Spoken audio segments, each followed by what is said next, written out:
Good morning. আজ হলো জামাই ষষ্ঠী, সেই উপলক্ষে বাপের বাড়ি চলে এসেছিলাম। ঘুম ভেঙে দেখছি বাইরের আবহাওয়াটা এত সুন্দর, খুব ঠান্ডা ঠান্ডা বেশ হাওয়া দিচ্ছিল। নিচে এসে দেখলাম মা এখানে লুচি ভাজছে। আমার স্নান করে ঢুকতে ঢুকতে অলমোস্ট সবার খাওয়া দাওয়াই হয়ে গেছে। এই হলো সকালের জলখাবার আমার জন্য। সকালে খাবার পর্ব মিটতে মিটতেই মা ব্যস্ত হয়ে গেছিলো দুপুরে রান্নাবান্নায়, ওখানে একটু হেল্প করবো বসে। তার আগে আমি খাওয়া দাওয়াটা সেরে নিই। পিকু যদি ঠিক মতন সুযোগ পায়, দাদুর কাছ থেকে মাথায় গা হাত পায়ে মালিশ নেওয়ার সুযোগ কোনোভাবেই ছাড়ে না। আর ওইদিকে পিকুর বাবাও খাওয়া দাওয়া পর্ব সেরে স্নানে ঢুকেছে। মা রান্নাবান্না করে যেটুকু এইখানে গুছিয়ে গেছে তার মধ্যে দেখতে পাচ্ছি এখানে হয়েছে পাবদা মাছের ঝাল, পাতলা করে মুসুর ডাল, গন্ধরাজ লেবু কাটা রয়েছে, এর মধ্যে রয়েছে পাঁপড় ভাজা, এদিকে পটল ভাজা রয়েছে, চাটনি রয়েছে, এখানে রয়েছে দই, আমটাম সকালেই খাওয়া হয়েছে, কিছুটা রয়েছে। মা বসেছে এবার সবার ভাত গোছাতে। তবে মাটন এখনও প্রেশার কুকারের মধ্যে, স্টিম সরিয়ে এটাকে আমি সুন্দর করে নামিয়ে দিলে মা খেতে দিতে পারে। তবে খেতে বসার জন্য লাইন পড়ে গেছে ওইদিকে। খাওয়া দাওয়া পর্ব সেরে একটু বিশ্রাম নিয়ে এখন এই যে পিকু, পিকুর বাবা আর ওর মামা তিনজনে মিলে ঘুরতে বেরোচ্ছে। আমাদের এই বাড়ির থেকে পেট্রাপোল বেনাপোল বর্ডার কাছাকাছি। কিছুদিন আগে যুদ্ধকালীন পরিস্থিতি হওয়ার পর অনেক কিছুই এখন বন্ধ রয়েছে, তো সেই জায়গাগুলো একটু ঘুরতে যাচ্ছে। ওরা ঘুরতে বেরোলে আমি এই সুযোগে একটা লম্বা টানা ঘুম দেবো। এর আগে অনেক ছোটোবেলায় পিকুকে নিয়ে একবার বর্ডার ঘুরিয়ে আনা হয়েছিল, তবে সেই সমস্ত খুব একটা ভালো মনে নেই।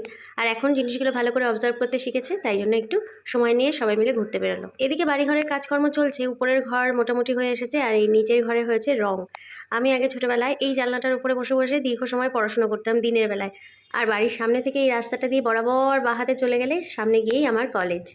এই ঘরে নতুন রং করানো হয়েছে, পাশেরটা ভাই থাকতো, তবে ওটা এখন হবে ডাইনিং রুম। আর এটা ছিল আমার ঘর।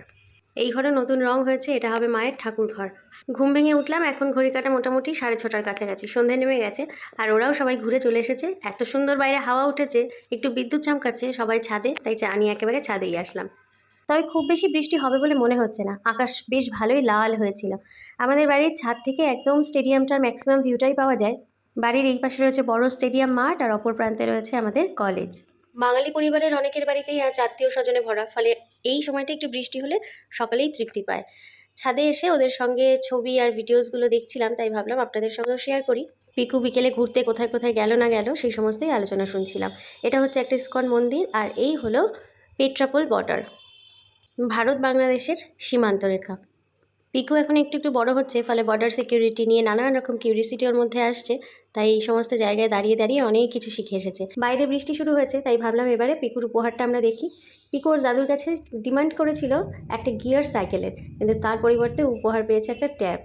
চাইলেই সাইকেল নেওয়া যেত, তবে ওর এখন সাইকেল রয়েছে, সেটার প্রয়োজন নেই বলে আমি বুদ্ধিটা দিয়েছিলাম ট্যাব নেওয়ার জন্য।